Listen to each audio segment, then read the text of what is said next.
अस्सलाम वालेकुम, welcome to my channel kitchen with Arusa. कैसे हैं आप सब? मैं उम्मीद करती हूँ आप सब खैरियत से होंगे। तो आज मैं आपके साथ बहुत ही ज़बरदस्त रेसिपी शेयर करूंगी। बहुत ही झटपट ये बनकर तैयार हो जाती है। आज मैं बना रही हूँ मिर्ची के पकोड़े। बहुत ही ज़बरदस्त ये बनकर तैयार होंगे। अगर आपको रेसिपी अच्छी लगे तो इसको लाइक ज़रूर कीजिएगा। और अभी तक अगर आपने मेरे चैनल को सब्सक्राइब नहीं किया तो प्लीज़ मेरे चैनल को लाइक, शेयर और सब्सक्राइब ज़रूर कीजिएगा। बेल आइकन को जरूर प्रेस किया करें ताकि मेरी आने वाली हर नई रेसिपी का नोटिफिकेशन आप तक जरूर पहुंचे। तो चलिए बिना टाइम वेस्ट किए मज़ेदार से मिर्ची के पकोड़े बनाना स्टार्ट करते हैं। तो इसके लिए यहाँ पर मैंने 1 पाव हरी मिर्चें ली हैं। आपने हरी मिर्चें इस तरह की थोड़ी मोटी मोटी लेनी है क्योंकि ये बहुत ज़्यादा तीखी नहीं होती। मिर्ची के पकौड़े बनाने के लिए आप इसमें बारीक वाली हरी मिर्चें मत इस्तेमाल करिएगा क्योंकि वो बहुत ज़्यादा तीखी होती हैं। तो अब यहाँ पर देखिए कि मैंने हरी मिर्च को दरमियान से इस तरह से 4 हिस्सों में डिवाइड कर लिया है। और इसके बाद मैंने इसको हल्का सा इस तरह से घुमाया है तो इसके अंदर के जो बीज हैं वो निकाल लेंगे। तो अब यहाँ पर देखें कि मैंने तमाम मिर्चों को दरमियान से कट लगा लिया है और इसके तमाम बीज जो हैं वो निकाल लिए हैं। हरी मिर्चों में बीज ही ज़्यादा स्पाइसी होते हैं, तो आप बीज अगर चाहते हैं तो आप निकाल लीजिएगा, वरना अगर आपको ज़्यादा स्पाइसी पसंद है तो आप बीज मत निकालिएगा। अब यहाँ पर इसकी कोटिंग के लिए बेसन रेडी करते हैं। तो यहाँ पर मैंने 1.5 कप बेसन लिया है। आधा चम्मच इसके अंदर साबुत ज़ीरा शामिल करेंगे। आधा चम्मच मैंने इसके अंदर नमक शामिल किया है। 1/4 चम्मच इसके अंदर हल्दी पाउडर शामिल करेंगे। आधा चम्मच इसके अंदर मोटी कुटी लाल मिर्च शामिल करेंगे और 1 चम्मच इसके अंदर कसूरी मेथी शामिल करेंगे। इससे बहुत ही मज़ेदार सा इसका फ्लेवर आएगा। अब 1 चुटकी के बराबर इसमें मैंने मीठा सोडा शामिल किया है और 1/4 चम्मच इसके अंदर गार्लिक पाउडर शामिल करेंगे।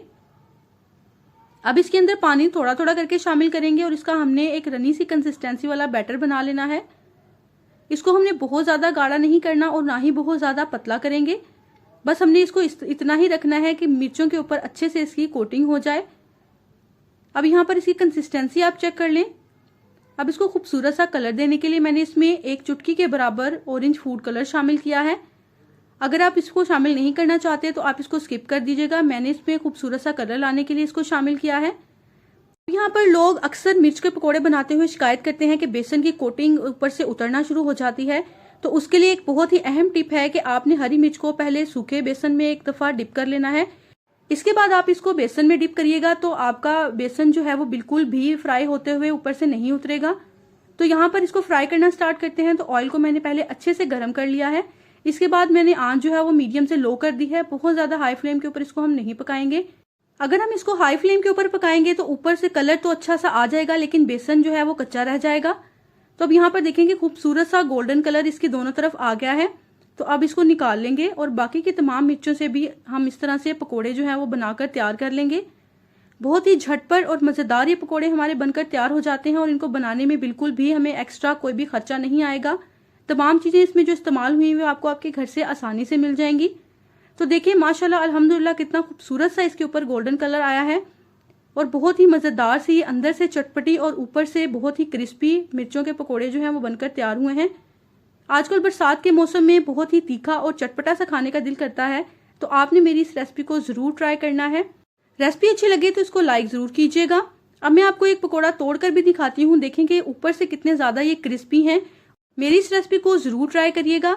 अभी तक अगर आपने मेरे चैनल को सब्सक्राइब नहीं किया तो प्लीज़ मेरे चैनल को लाइक, शेयर और सब्सक्राइब ज़रूर कीजिएगा। बेल आइकन को ज़रूर प्रेस किया करें ताकि मेरी आने वाली हर नई रेसिपी का नोटिफिकेशन आप तक ज़रूर पहुंचे। इसके अलावा और भी बहुत सारी डिफरेंट स्नैक्स की रेसिपीज़ के लिए आप मेरे चैनल को ज़रूर विजिट कीजिएगा और मुझे फीडबैक ज़रूर दीजिएगा कि आपको मेरी रेसिपीज़ कैसी लगी हैं।